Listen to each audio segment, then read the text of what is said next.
Today we are making fajita chicken and veggie mix.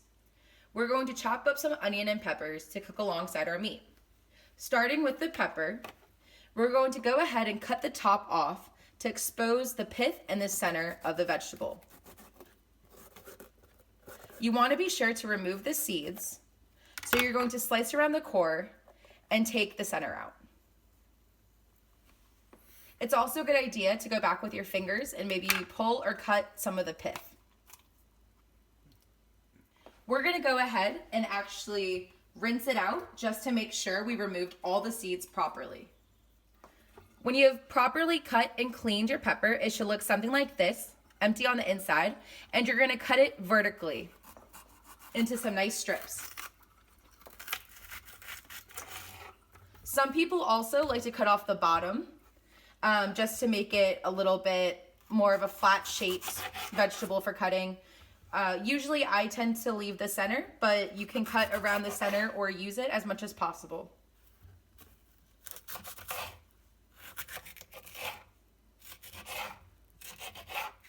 And now that you've cut up your vegetables, you can put them in a bowl and put them to the side.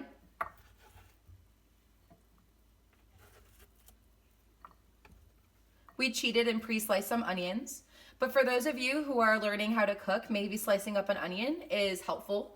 So now that we've gone ahead and we've actually removed the peel, the outside, the rough edge of the onion, we're going to go ahead and chunk around it and cut slices working around the center. And you can actually just go ahead and slice the onion itself and slice it into little chunks for fajita mix. And so now we can get to cooking the chicken. Now we are going to make the chicken. It's important to note before and after dealing with raw meat, please be sure to wash your hands, surfaces, and any dishes fully.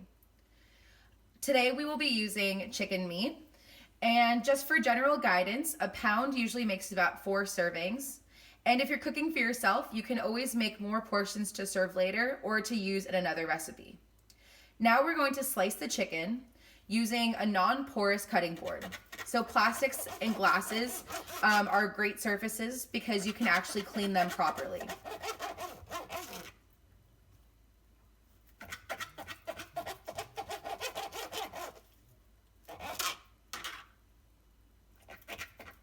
Just cutting the chicken into long strips so that we can fry them up or just stir fry it up with our vegetables.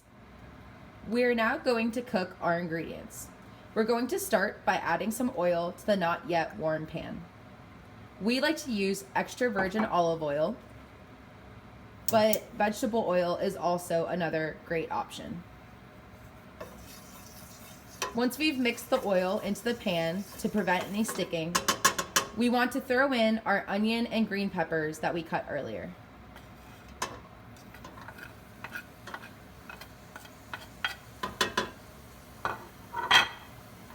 We're going to give it a couple of good stirs and really let the oil and the pan come into contact with all the vegetables.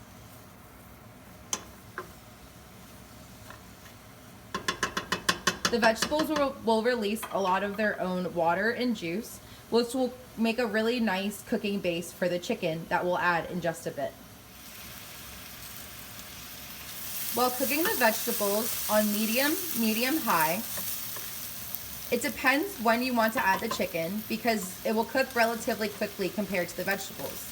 So you really want your vegetables to be getting a little soft and tenderizing at this point.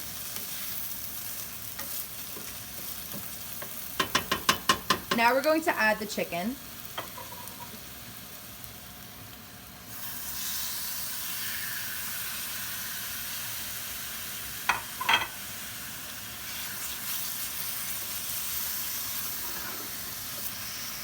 Mixing all the contents around adds a nice layer of oil and also exposes the chicken to the pan so that it gets the chance to cook.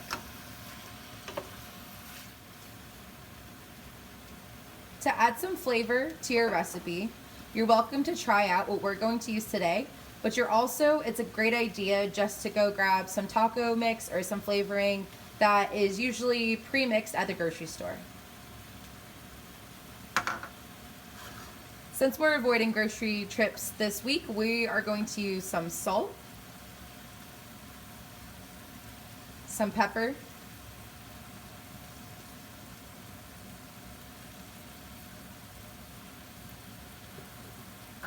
some lemon juice,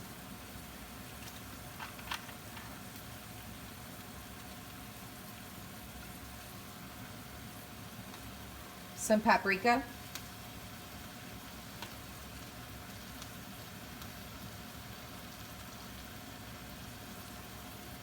and a little bit of chili powder.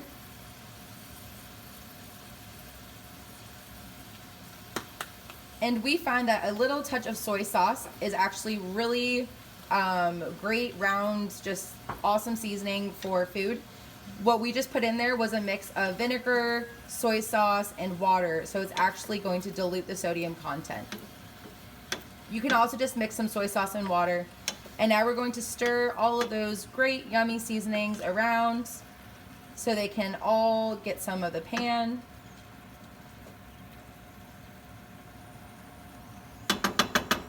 And once you've mixed your ingredients, we're going to let it simmer and throw a lid on top. So just reducing the heat slightly, and you want to make sure you stay in the area and check your meal often.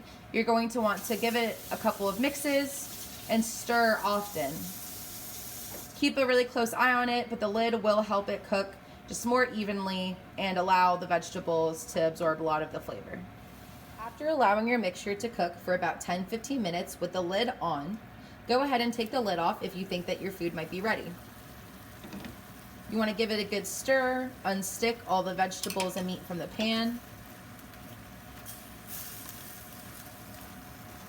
And if the chicken looks like it's getting close to done, or maybe you think it is done, a good way to check is to cut open the thickest piece. And you want to look for some white coloring. If you see pink, then there's a really good chance it needs some more heat. So you want to find some nice white coloring and maybe a different texture. You can kind of see that it's a little bit strandy, and you can see the strands of that cooked chicken. If you're really unsure, or if you're new to cooking, it might be a great idea to use a kitchen thermometer. And if that's the case, when cooking chicken, it should read 165 degrees on a kitchen thermometer, and that's how you know it is all done. And it looks like we are all set for today, so enjoy your chicken fajita mix.